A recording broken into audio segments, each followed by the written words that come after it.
right? 1998. I'm in prison for the first time, like I've been explaining. My dude, McKeel, had just got that It's Hot, It's Dark and Hell is Hot, that first DMX, right?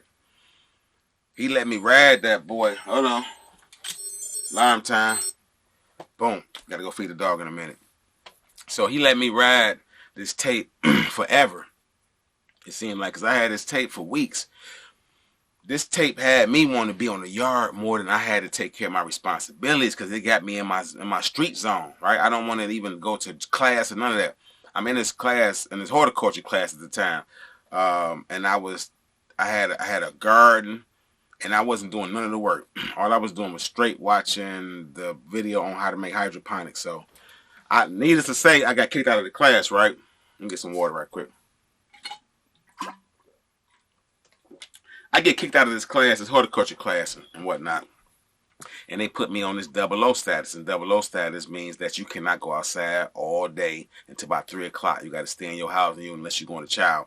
You can move around in the unit, but mainly they want to keep you in your little area of control, your little bunk area, whatever, right? I'm not doing none of that shit, right? I'm hitting the yard all the time. Now, I got a homie at the time that I met when it's one of the first dudes that was from the city that I got cool with. Now, I already was kind of clicked in with the Cobras and the G's at the time. I had a few, because a lot of them was around my age. We was hitting the yard all the time, working out, trying to get all that street fat off of me and get my cut on. You feel me? I've been seeing it, and I finally want it for myself. So I've been working hard towards that goal. So I really don't want to be in this housing unit when I'm on 00 status, right?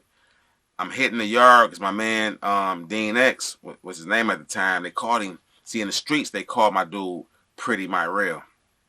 Now, this my homie.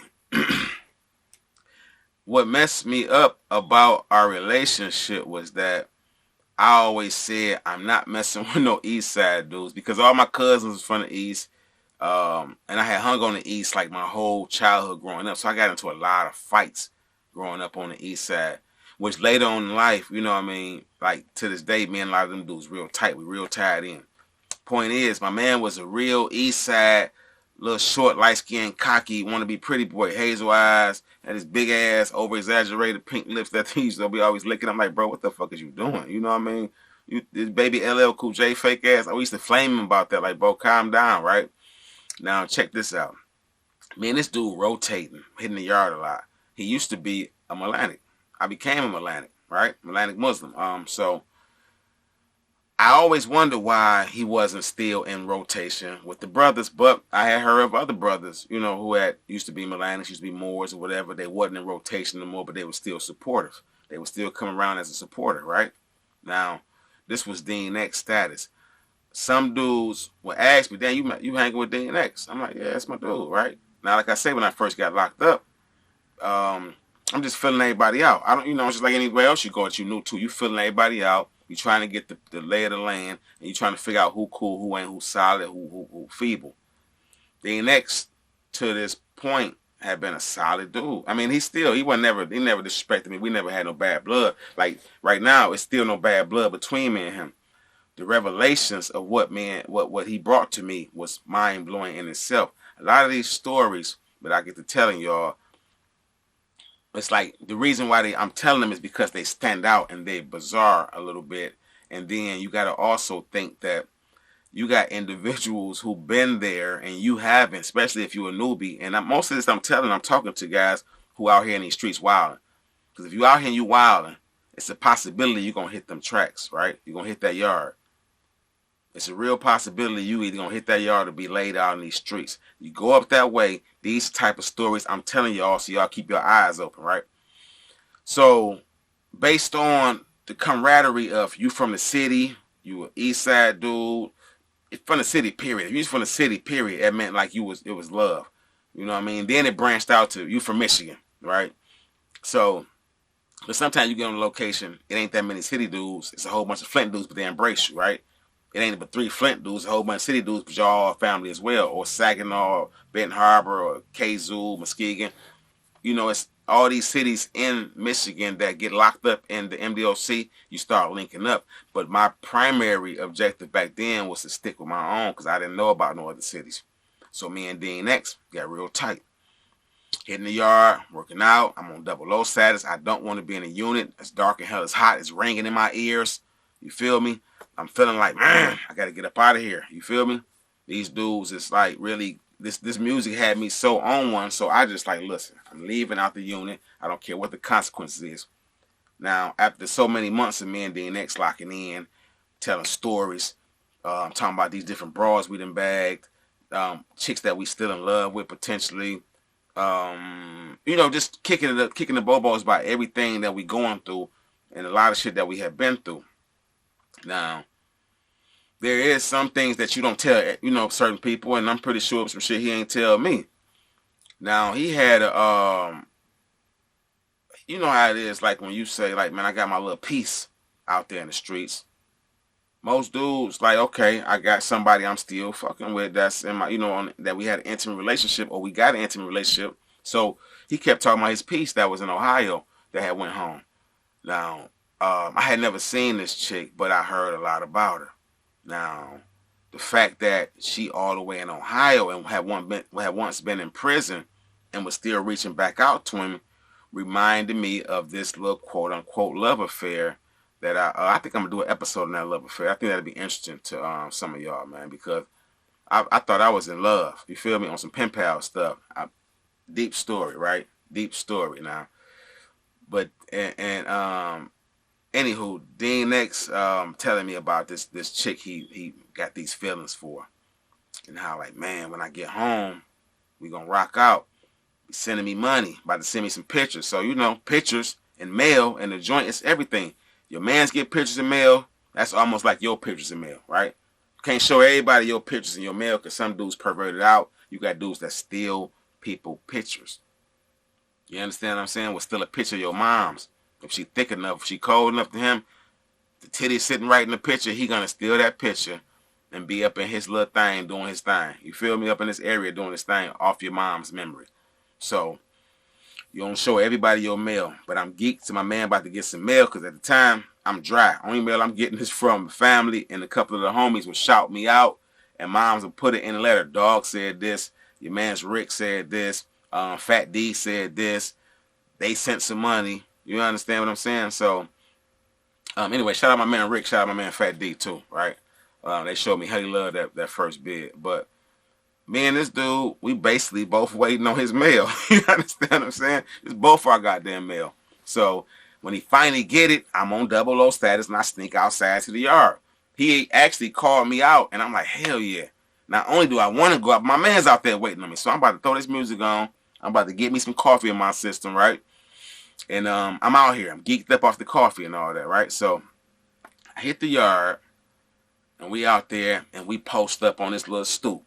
Right, almost a similar stoop that I got cut into by the booty bandit Mr. Green. Mr. Green cut into me on a similar stoop, but this one was a little further down. So we out there politicking and kicking it. He like got them pictures. I'm like, let me see, let me check it out. He like, you know, you want to see. I want to see how bad this little broad is because you've been talking about it for so goddamn long. Now, when he opened up the mail, he flicking. I see she a red bone. Feel me? Now, I don't got nothing against red bones, but at the time, I was heavy on chocolate. You know what I mean? I was heavy into the chocolate women. And to this day, I don't really have a preference, but, you know, yeah, I still like me some chocolate still, you know. But back then, that was my thing, so I wasn't too impressed. But I see she was, it didn't look like she was bad looking, like she was kind of well-dressed through the pictures he thumbed through. Now, check this out. He bring the pictures out. I'm flicking through them. I'm like, okay. The way he was talking about it, right, I was expecting her to be much more colder than what she was. Now, I don't really like her look. You feel me? I'm looking at the pictures and I'm like, alright, she's straight. You know, he like, oh, nah, man, watch out, my bitch cold. That's my punk. You know what I mean? And I want to say, in retrospect, he might have said, my punk sent me some pictures. Some shit like that. Anywho, I'm looking through these pictures, and as he's saying my punk, I'm like, because I ain't familiar with the word punk yet. I'm still new to the yard. for the most part. So punk, when we grew up, was like you a soft ass dude. You a punk, lame. You know what I'm saying? So we kicking it, and I'm like, yo, punk. He like, yeah, I told you. She just went home. We was locked up together at. So I snatched the pictures back. I'm like, yo, punk. I'm like, this a dude? Now listen. Now that I'm looking and he's saying this, I'm seeing how, you know how they bent over, they put one hand, with two hands on one knee, and they lean forward to the camera. I'm seeing how the face is much lighter than the neck. You feel me? Then I'm seeing how the hands look like big ass claws on the knee now. And I'm looking at the wrist structure. Now I'm scrutinizing every little, thing, the little bone structure of the chin. All this is out of place. This is why I ain't like her look. I was knowing something was wrong. I'm like, something off. I don't like the way she looked, but I ain't want to, be dissing his little piece. He about to go home to, and he adamantly in love with. But people, you talking about, like I'm telling you, all these first experiences. This is my first time experiencing a lot of this stuff, and I'm experiencing a lot of this through being green and being naive to people who are right around me. Because the general impression is that when you walk up and you say, I'm from here, I'm from there, and I'm solid, and I know these people and that, and you build a relationship based on that and a camaraderie based on that, you expect for that to stand up because you about what you say you about. When I was meeting a lot of these people, I'm like, damn, it's like the street, but different. I'm finally around a bunch of people who get it, who about what they say they about. I'm seeing dudes who looking like apes, feel me, well polished, groomed up, waves beating, hair down to their damn back. You feel me? These dudes more groomed up than some of the chicks I see in the streets, but they savages. But then you got the flip side of the coin. The dudes who savage and who look savage, but they savage in all areas. They don't have no distinction between their savagery.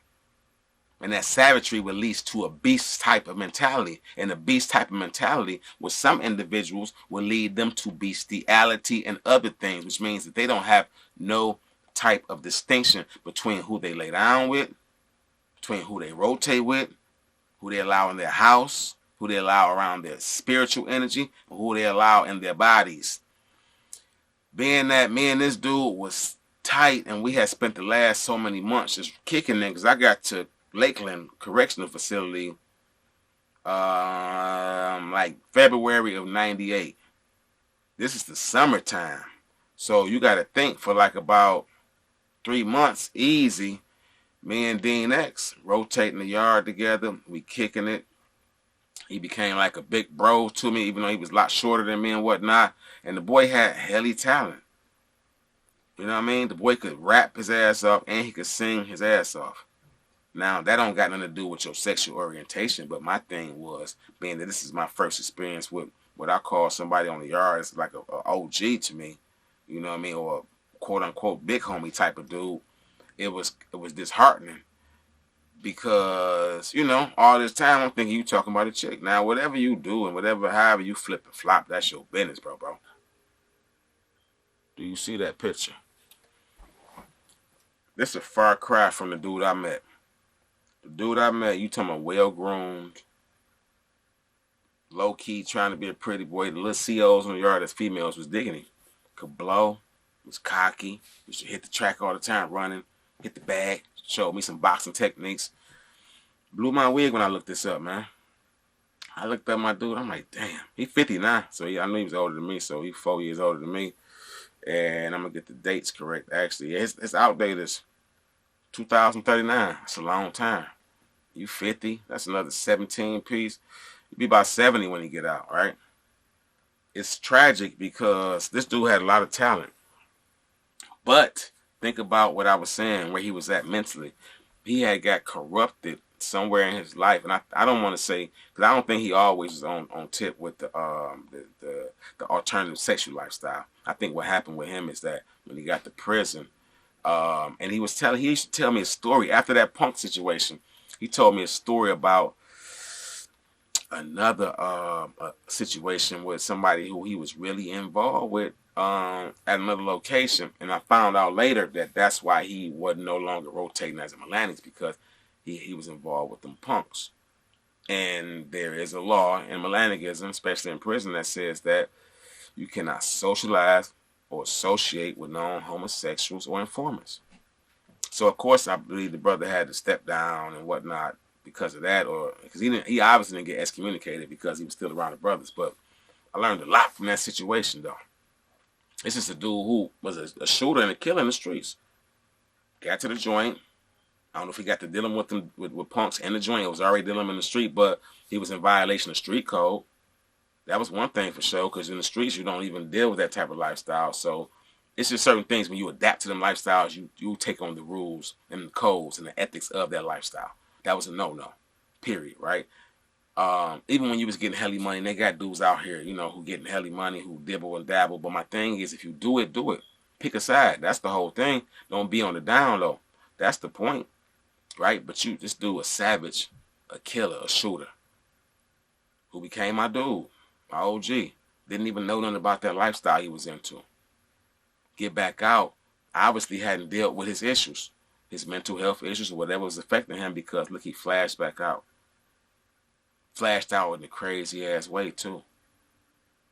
2nd-degree murder, assault with intent, 2 of them, some more shit, and then a gun charge. They throw 5 years on top of that just for, I guess, a little seasoning, because you were already booked. So them little 5, you're going to eat them up.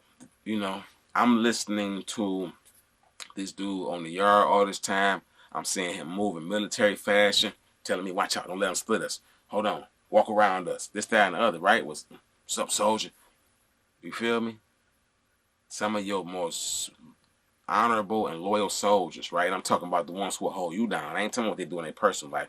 The ones who honor you and who will hold you down got issues. They got issues. And you got to watch them, and you got to understand their backgrounds and listen to them. You feel me? Because I knew it was deeper than that, maybe I could have reached out to the brother more and got more in tune with him and being able to help him through his issues. Then maybe not. Because I tried to stay in touch with the brother because I seen that I didn't judge him. You know what I mean? It was a lot of time, like I said, I got more acclimated to things as I learned them. I was never one to say, damn, you fucked up because of that. It'll shock me. It'll throw me off. It might throw me for a loop, but I would never judge an individual for that. But with his situation, with his situation, and with his situation, it was nothing different. I looked for my homie over the years and didn't know where he was at. Kept checking the MDOC, because you do that, right? When you meet a dude in there and you can't get in contact with him, his numbers is going dry, he ain't on social media, you start looking in the counties and in the MDOC to see if they got locked back up or violated or something, right? In his case, wasn't no violation. He completed parole, obviously. But then he get turned right back around. And look at that. That was 2000 he got convicted. So was that 2000? Maybe I'm tripping then. I don't know. Let me go back.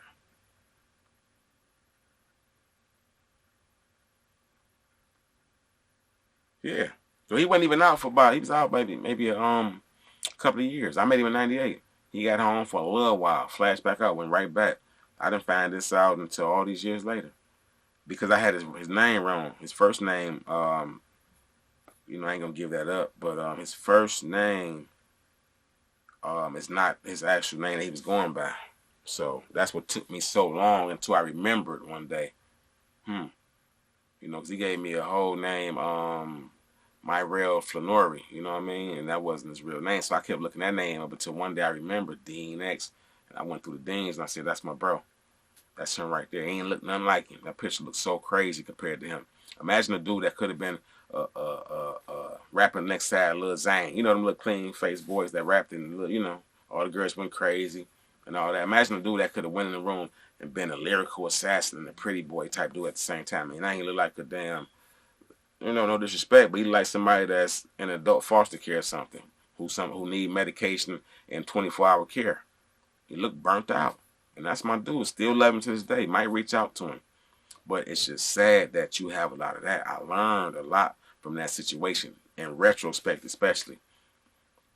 Because this is a dude I could have been naive about hanging in the streets with and been in that situation with him. You feel me?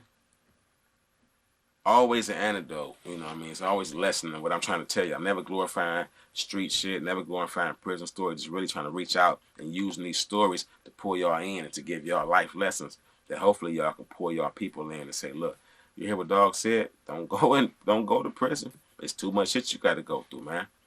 It's OG Kenny, another installment of Retired from the Streets TV. Love y'all. Y'all be safe out there. Peace and love.